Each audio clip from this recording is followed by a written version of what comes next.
Nandito na ang bida ng masa, ang hero ng kusina, sadyang ayok sa bisa. Ang bida kontra sebo, tayo'y mapapamura. Hayop ang laki neto, nandito na ang bida. Buti na lang may kakampi na tayo sa pag-aalis na madidikit na sebo, nanlalait at amoy malansa. Salamat talaga meron ng bida. Nandito na ang bida sa kusina, sa mga sebo. Ito ang pangontra at talagang tagapagligtas. Kung bakit dahil sa mag-aalis ng libo-libong mga mikrobyo sa mga plato, pati sa baso nyo.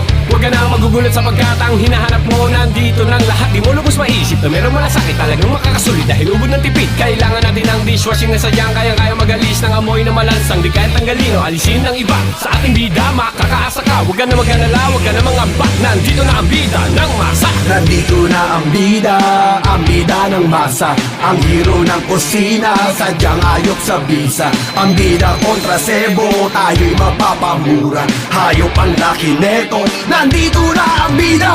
Bato-bato sa langit, ang maang mapagalit, bawal lamang sa ibang plato na nalilimahin, pero okay lang. Ano meron tayong siguradong sasabay sa mga kusina at lababo kasunod na ang tropa. Sama na pinakamalapit na bonsa, panghugasin, babula, malaki, dami na laman. Kaya kita pa ulit-ulit na gamitin palaban. Stop, rewind and play mo, kasi ng plato like DJ bro. Alam mo na ang ibig ko sabihin, di na kailangan pa paikot-ikotin, baka lalo matagalan lang kumapit. Na sa'yo di mo maintindihan, hayop sa laki halos hindi ko nabilang. Hugasin pinatao, wala sa naamoy nila pag nahawakan na mikrobyo yung mga nabubuo. Tanggal na sakit sa ulo, ganyan pa merong bayanin na nabago. Medyo nabibilisan, di mo naisip na pwede mangyari. Ang bida ng masa ngayon ang dadaling. Nandito na ang bida ng masa, ang hero ng kusina, sadyang ayok sa bisa. Ang bida kontra sebo, tayo'y mapapamura. Hayop ang laki neto, nandito na ang bida.